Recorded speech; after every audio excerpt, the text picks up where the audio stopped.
Bonjour, aujourd'hui nous allons méditer un texte de Saint Matthieu dans le chapitre 6, le verset 7 à 15. Alléluia, Alléluia, Alléluia, Alléluia. Gloire à toi, ô Seigneur. En ce temps-là, Jésus disait à ses disciples, « Lorsque vous priez, ne rabâchez pas comme les païens. Ils s'imaginent qu'à force de paroles, ils seront exaucés. Ne les imitez donc pas, car votre Père sait de quoi vous avez besoin avant même que vous l'ayez demandé. Vous donc priez ainsi. Notre Père qui es aux cieux, que ton nom soit sanctifié, que ton règne vienne, que ta volonté soit faite sur la terre comme au ciel. Donne-nous aujourd'hui notre pain de ce jour. Remets-nous nos dettes comme nous-mêmes nous remettons leurs dettes à leurs débiteurs. Et ne nous laisse pas entrer en tentation, mais délivre-nous du mal. Et Jésus ajoute, « Car si vous pardonnez aux hommes leurs fautes, votre Père céleste vous pardonnera aussi. Mais si vous ne pardonnez pas aux hommes, votre Père non plus ne pardonnera pas vos fautes. » Alléluia, Alléluia, Alléluia, Alléluia. Gloire à toi, ô Seigneur. Alors Saint Matthieu veut nous parler de l'enseignement de Jésus sur la prière, mais il ne nous donne pas les circonstances dans lesquelles Jésus a été abordé sur ce sujet-là. Parce que Saint Matthieu, là où on lit le chapitre 6, c'est Saint Matthieu qui a rassemblé des enseignements un à la suite de l'autre dans le chapitre 5, 6 et 7. Donc Luc, lui, quand il parle de la prière, il dit que c'est parce que les disciples ont vu Jésus prier qu'ils lui ont demandé « Apprends-nous à prier ». Mais Matthieu, non. Mais ce qui nous aide dans Matthieu, c'est de voir où il situe l'enseignement dans les chapitres. Il ne le situe pas au début. Au début, Matthieu met plutôt les béatitudes, comme s'il semble vouloir nous montrer, c'est le cœur de l'enseignement de Jésus, le premier, de devenir des pauvres en esprit, d'être les doux, de découvrir le bonheur, d'avoir soif de justice. Ça, c'est le premier. Et c'est après qu'il va aborder, on pourrait appeler ça les pratiques religieuses. C'est-à-dire qu'il aborde en même temps l'aumône, la prière et le jeûne. Et c'est comme si Matthieu les a mis en deuxième lieu parce que les pratiques sont un peu ambivalentes. Elles peuvent aider à se rapprocher des béatitudes, mais elles peuvent nous en éloigner si on les vit mal. Et donc, c'est dans ce contexte-là que Matthieu nous donne l'enseignement de Jésus. Et Jésus, la première chose qu'il dit, ne rabâchez pas. Qu'est-ce que ça veut dire rabâcher? Ça veut dire parler avec du vide, parler, répéter, radoter.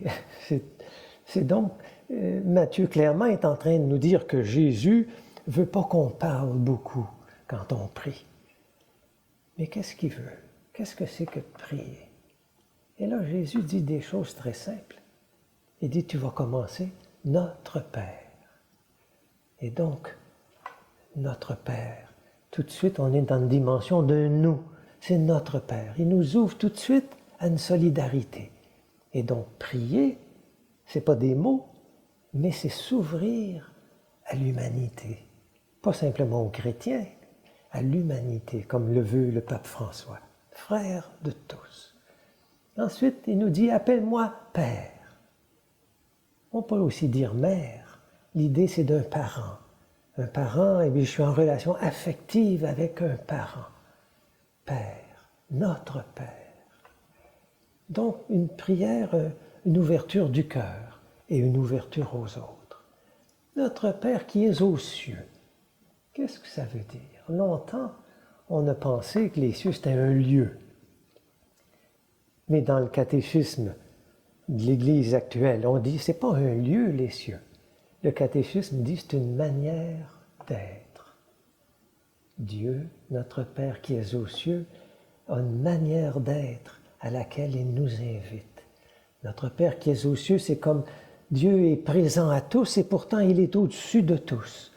Et il nous invite à ça, Jésus, à suivre notre Père dans sa manière d'être. Puis viennent trois, ce ne sont pas des prières pour mes besoins, ça me décentre de moi. Ton nom soit sanctifié, ta volonté soit faite, ton règne vienne.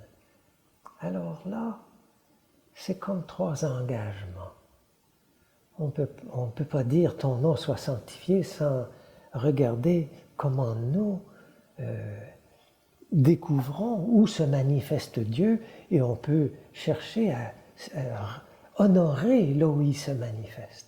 On ne peut pas dire ta volonté soit faite sans la chercher, sans chercher à l'accomplir, trouver quelle est cette volonté. Et ton règne vienne.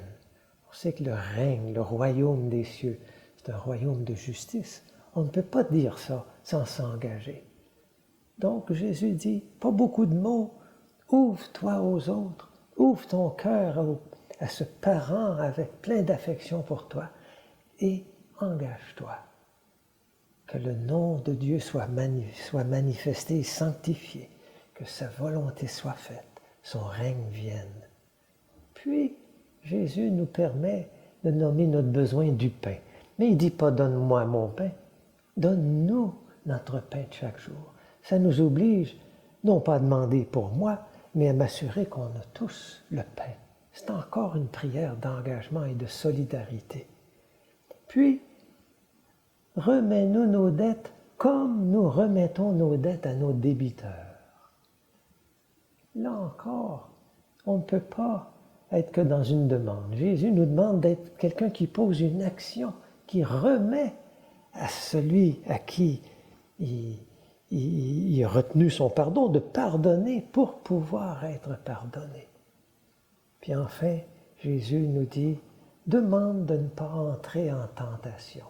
Ça fait partie de notre vie de chrétien, d'être devant la tentation. Demande de ne pas y entrer. Et délivre-nous du mal. Même le délivre-nous du mal, il est comme un chemin.